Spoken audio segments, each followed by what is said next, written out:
Biye tarata ye Desanburu kalo tile 30 san 2025 san kɔni ale sera a kuncɛmayɔrɔ o ma Mali kunnafoni jabarani lajɛbɔ aw minnu b'aw sigi sanga a n'a ka wagati ni k'anw ka kunnafoniya ka ale makɔnɔ an ka bɔlɔlɔ sira kelen-kelenna bɛɛ lajɛlen kan ni y'o kunnafoni waati selen a y'aw bisimila.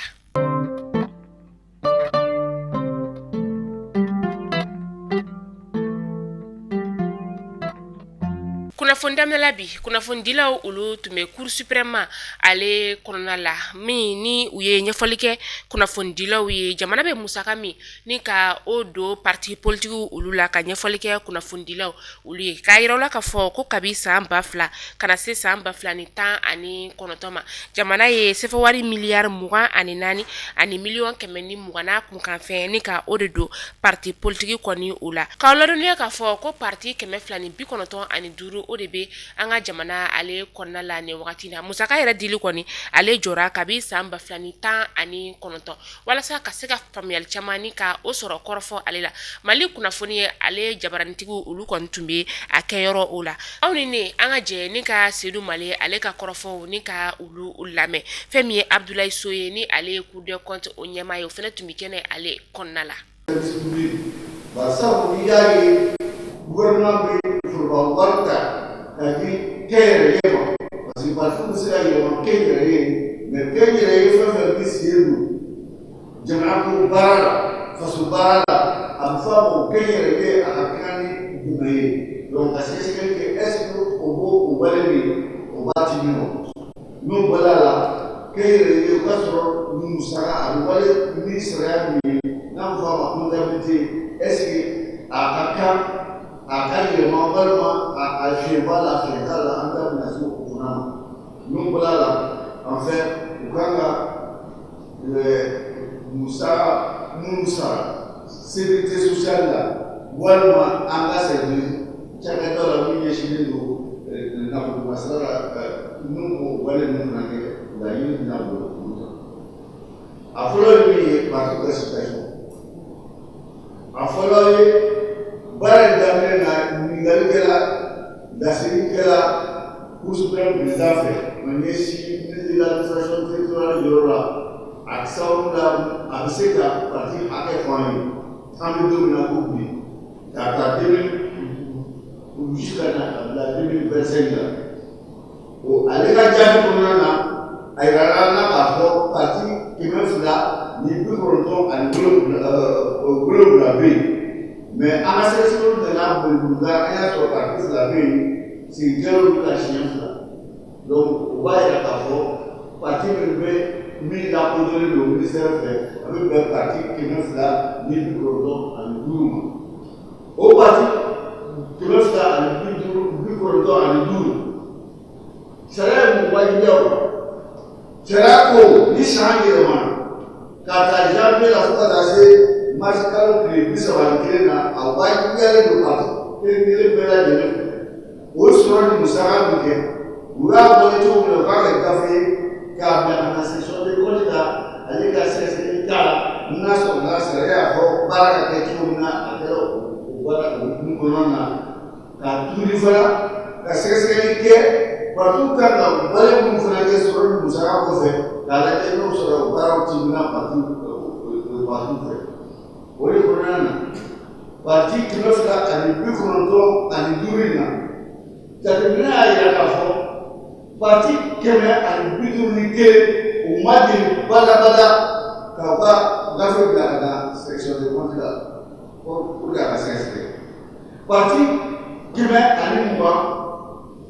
olu y'u ka compte bila ka na non o ma bila ka na kuda ye o bɛ se k'a bila lisaya na san wɛrɛ u t'a bila ka na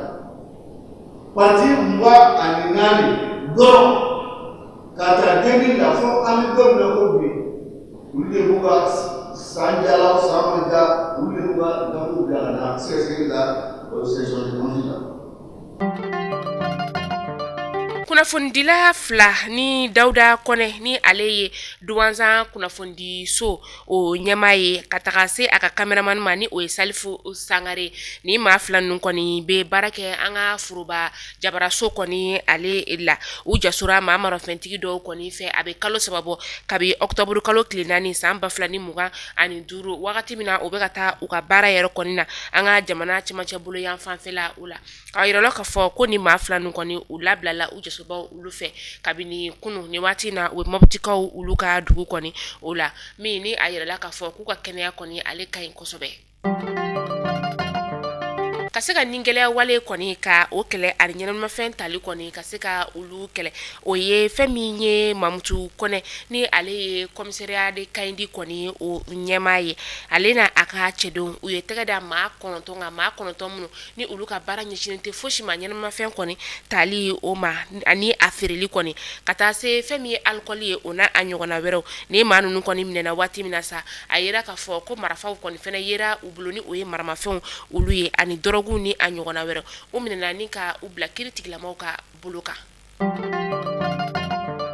an bɛ taa Kulukurukaw olu fɛ yen nɔ décembre kalo tile 28 san 2025 nɛgɛ kanɲɛ 17 o wagati tasuma de kɔni ye taji feere yɔrɔ dɔ kɔni masunya ni ka o minɛ Kulukurukaw olu fɛ yen nɔ min ni a kɛra jatigɛba ye nka a gɛlɛya kɔni o ma bonya kosɛbɛ maaw kɔni olu kɔni jatigɛra nka maa kɔni ma bɔnɛ ani na wa cɛni kɔni ma don maaw kun kosɛbɛ an bɛ taa Menakakaw olu fɛ yen nɔ kunu sɛbɛnfura kɔni o bɔra décembre kalo tile 30 san 2025 k'a yira k'a fɔ Menakakaw fɛ yen nɔ fɛn min ye lakɔli karamɔgɔ minnu bɛ yen nɔ ni olu kɔni talen tɛ u ka baaraw kɔni daminɛ halisa a ɲininen d'u fɛ yanni janvier kalo tile 5 cɛ san 2026 sɔgɔmada nɛgɛ kanɲɛ 7 mana tɛmɛ ni sanga 30 ye wagati min na o ka u sɔrɔ u ka kalanso olu kɔnɔna la ni o kɛra ka sɔrɔ maa min kɔni i tɛ i ka baarakɔrɔ da kɔni ale la ɲangini bɛ da i kan min ye sariya kɔni ɲangini bere kɔni o ye k'aw ladɔnniya k'a fɔ ko nin tɛ a siɲɛ fɔlɔ ye weleweleda kɔni o bɛ lase Menaka lakɔli karamɔgɔw ma k'u kana u ka baaradaw kɔni na kita sifinakaw olu ka baara kɔni ɲɛsinnen bɛ taji feere kɔni o de ma ni wagati in na tile tɔ kɔni na taji feeresow olu b'a yira k'a fɔ ko taji kɔni ale banna nka sufɛ i bɛ taa litiri 20 bidɔnw de kɔni falen sɔrɔ taji kɔni na min ni u b'a feere sugu kɔnɔnaw olu la kitakaw olu fɛ yen nɔ kunnafoniya kɔni a dira k'a ye k'a fɔ ko kita sifinakaw kɔni bɛ ka taji ni ka ale feere maaw tɛ ka taji kɔni sɔrɔ a sɔrɔ cogo la bilen an bɛ taa sɛgɛkaw olu fɛ yen nɔ sɛgɛ ale bɛ bankasi o lamini na maa marafɛntigi lakodɔnbali dɔw kɔni ye bingani wale ta ni ka ni dugu kɔfɔlen ka ale sɛgɛrɛ juma tɛmɛnen yɛrɛ kɔnɔna nɛgɛ kanɲɛ 17 o wagati min na dugulamaw kɔni bɛ ka u labɛn ka dugusajɛ u bɛna u ka ɲɛnajɛw kɔni furusiri ɲɛnajɛw kɔni ni ka olu kɛ min ne a kɛra Noël dugusajɛ yɛrɛ kɔni o la maa 6 kɔni bɔnɛna ani na maa 2 olu kɔni ye lakɔli karamɔgɔ ye nin kɛra jatigɛba ye dugulamaw olu bolo nka fɛn min ye karido ye basigi kɔni o nana maaw taara u ka ciw fɛ an bɛ taa dolanci ale bunaku ka fɛn min ye an ka samata sɛgɛw ye olu kɔni hali n'o y'a sɔrɔ sa u ma maci kɔni ni ka o gaye fɔlɔ o sen kɔni fɛnɛ ma bɔ kan kɔni ale la an bɛ waati min na i n'a fɔ sisan nɔ kunu u ni Comore kɔni karila ɲɔgɔn na fu ani fu o kɔni kɛra sababu ye an ka dolancilaw u taara 8e de finale la maa caman kɔni a ma kɛ olu fɛla ko ye ka sababu kɛ kabini an ka jamana kɔni ni o y'an ka samata sɛgɛw ye u ye dolanci daminɛ u ma se ka maa kɔni ni ka o ci o n'a taara bɛɛ lajɛlen an ka jamana kɔni ale se ma bɔ dolanci ye ale la an ye maa damadama olu ka hakilinaw ni ka olu sɔrɔ aw ni an ka jɛni ka olu lajɛ ɲɔgɔn fɛ n'an ko an nisɔndiyara bi an ye nkalon tigɛ sabu Mali ka ballon-tan yɛrɛ an ma se ka foyi faamuya nɔ ni waati min ni kɔndalen don an ka joueurs kan u bɛ bɔ i jigi kɔrɔ mais waati min ne jigila tigɛra e yɛrɛ dabali bi ban fana u bɛ taa ka na fɛn dɔ kɛ bi o de kɛra anw na bi quoi sabu ne yɛrɛ mana miiri yɛrɛ bi André yɛrɛ ka bi classement na tiɲɛ yɛrɛ la André ka bi classement ma ɲa sabu an tɛ se k'a faamuya joueurs minnu tɛ ka jouer n'u tɛ forme na ka taa olu joueurs ta ka i n'a fɔ Kamara filɛ nin ye bɛɛ b'a dɔn Kamara tɛ forme na ka tila ka taa Yves fana ka d'emblée bon an b'a dɔn fana Fodé fana hali ka taa ne jɔ latéral la o ka fisa Fodé bon u ye baara kɛ parce que a ka d'u yɛrɛ ka taa ɲɛ mais n'i y'a ye u ma taa bon a gɛlɛyara dɔɔni m'a faamu ne ka bamanankan c'est pas trop quoi. n'a fɔ Mali ka match bɛɛ kɛra match nul ye e bɛ se ka mun sɔrɔ ka fɔ la an ma gagné fɔlɔ an kɔni an fana ma bɔ fɔlɔ an qualifiera mais an ka match bɛɛ kɛra match nul ye. bon an ka match bɛɛ kɛra match nul ye bon a ma diya ye mais a bɛ se ka taa n'u taara ɲɛ u bɛ se ka fɛn ta dusu ta quoi an bɛ passer inchallah. E dalen b'a la k'a fɔ n'an ni Côte d'Ivoire ye ɲɔgɔn sɔrɔ ɲɛfɛla la an bɛ se k'u bugɔ ɲina. un coup an b'u cɛ un coup ala tɛ gɛlɛya inchallah n dal'u la aw yɛrɛ fana dalen b'u la. parce que n'i y'a jateminɛ nin match saba bɛɛ la entraîneur jouera ni effectif différent saba de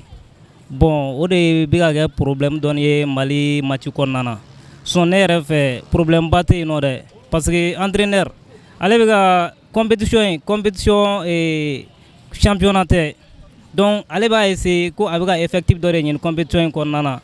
ka to ka remaniement kɛ équipe la o de bɛ ka kɛ problème ye donc ne yɛrɛ kɔni fɛ effectif min n'a jouera n'a ye contre Maroc o de tun y'ale ka effectif ye a tun bɛ se k'o effectif de conduire k'a ka match tɔ jouer comme ça ni i bɛ match kɔnɔna na i b'a essayer i bɛ solution ɲini ban kan ka sɔrɔ ka changement kɛ mais match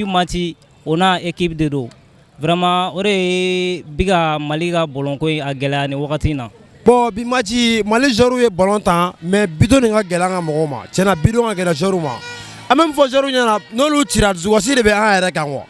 dusukasi de bɛ an yɛrɛ kan donc an bɛ bɔ fɔ yɔrɔ jan de ka taa télé lajɛ ou an bɛ na écran géant lajɛ yɔrɔw la an bɔyɔrɔ ka jan an bɛ na an sigi ballon bɛ taa bi tɛ ka don donc nafa t'o la u man kan tɛ ka filɛ yɛrɛ u k'a dabila ballon tan na a nafa ye bidon de ye quoi aw bɛ ballon min na a bɛ fɛn bɛɛ kɛ joueurs la an ka cɛ a bɛ na se zutigi ma a bɛ tila ka segin ni ballon ye o ye ballon min minɛ o la a tɛ se ka bali récupérer cɛ a man ɲi quoi donc u b'a essayer ka bidon o de b'an nafa. an bɛ taa kɔ ka kibaru la an bɛ taa laginɛkaw ka jamana ale kɔnɔna la karido o kɛra laginɛ jamana ɲɛmaa kalafili ye min ni u ka jamana ɲɛmaa min ni ale tun bɛ cɛmancɛ fanga ale kunna ni o ye général Mamadi Doumbia ye ale yɛrɛ kɔni ye cɛbɔ ye jamana ɲɛmaa kalafili in kɔni o la maa miliyɔn 6 n'a kunkanfɛ olu de tun welelen don ni ka taa kalafili kɔni ale la jaabi fɔlɔ minnu kɔni ni olu sɔrɔla ŋunuŋunukan fɛ o b'a yira k'a fɔ ko fɛn min ye 100 o 100 80 ni a kunkanfɛ Mamadi Doumbia kɔni ye o sɔrɔ o b'a ye k'a fɔ ko premier tour la a bɛ se ka san kɔni ni ka o sɔrɔ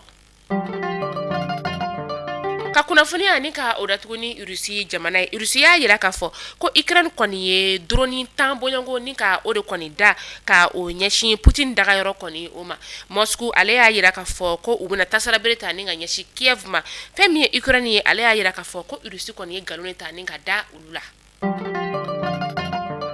Mali kunnafoni jabaran na jabaw ni kunnafoni damarɔ tuma an bolo kɔrɔ bi ni ka da o bɛɛ lajɛlen kulo kan aw ni ce aw ka lamɛnliko ɲuman na aw k'an bɛn dɔnna nataw la kunnafoni kuraw olu kɛnɛ kan